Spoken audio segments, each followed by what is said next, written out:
Hey guys, it's Tuesday and I'm back.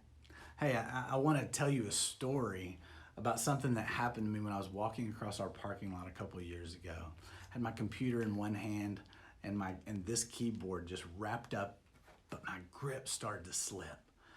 And the keyboard started to fall and the computer started to fall, and I was able to catch the computer, but the keyboard was not quite so lucky, and it took quite a fall. You see, I had my day planned out. You know, I was going to do all this work off campus, probably at Starbucks or somewhere. I had an agenda. I knew what I was going to do. I thought had it all together that day until I lost control. Like, what? Yeah, control. It fell off control. You see, in effect, this humorous illustration, my day didn't get ruined. I was still able to go and get all my work done. But a powerful illustration and thought rushed to my mind when I lost control. You see, the keyboard in my illustration, it represents my life. It represents possibly your life. It represents your work. Perhaps you've been sitting for the past 5 weeks at home doing your work, thankful to one of these. Your finances, you're balancing your budget. Possibly you're doing online banking from this. Communications, you're talking to your friends, you're getting on Facebook, you're commenting, your entertainment. What are you looking at Netflix? You're possibly doing it through this. You're making future plans, you're calendaring. All of this is coming through here. And look what happened to my life. I lost control. You see, what happens in our life when we lose control, or if we lose the control we thought we even had to begin with? You see, Proverbs 19:21 says this. It says, "Many are the plans in the mind of a man, but it is the purpose of the Lord that will stand."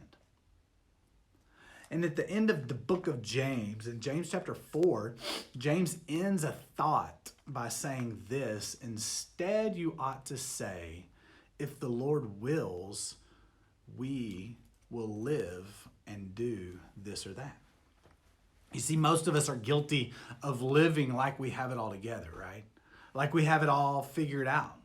Like we know what the next 5, 10, 15 years until retirement really look like.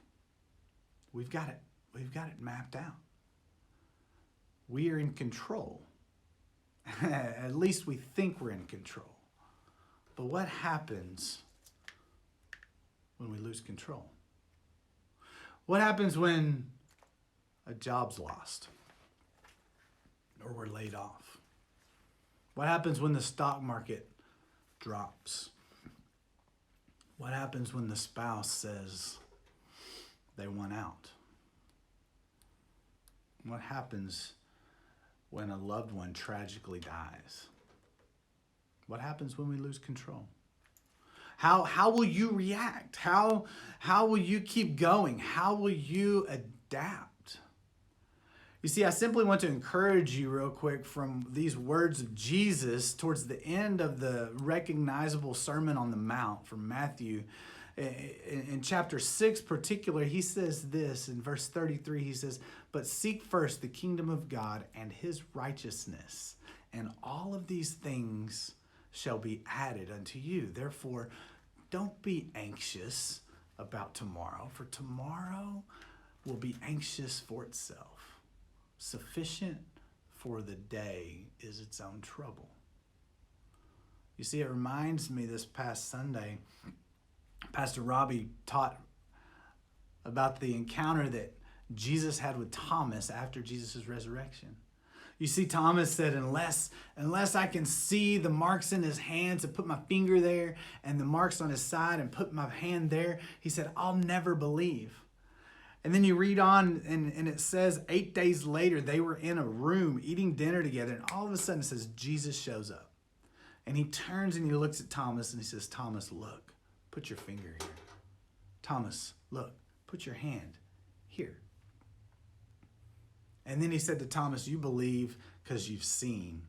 He said, "But blessed are those who haven't seen, but yet still believe." You see, Thomas had gotten so focused on his world, what he was in control in, what I can see, what I can experience, I'll believe. But Jesus was calling him to have faith. You see, Jesus in Matthew, he was teaching about we need to have a constant in perspective. That all of us should have this. This constant is that God will never change. He told them what was going to happen. He never will change. And often we place our confidence, we put our faith, we put our hope, we put our joy on these elements of creation, possibly the stock market, our finances, our physical abilities, our appearance, the relationships we have, but they all change, right? I mean, the market does what it wants to. The dollar isn't worth what it used to be, perhaps, or it's worth more. It changed. My physical ability, I can't quite run as fast and as far as I used to. My appearance, I mean, I've got these things, I got these things, and I got this stuff over here, and I have to wear these. And relationships, I can't keep someone in a relationship.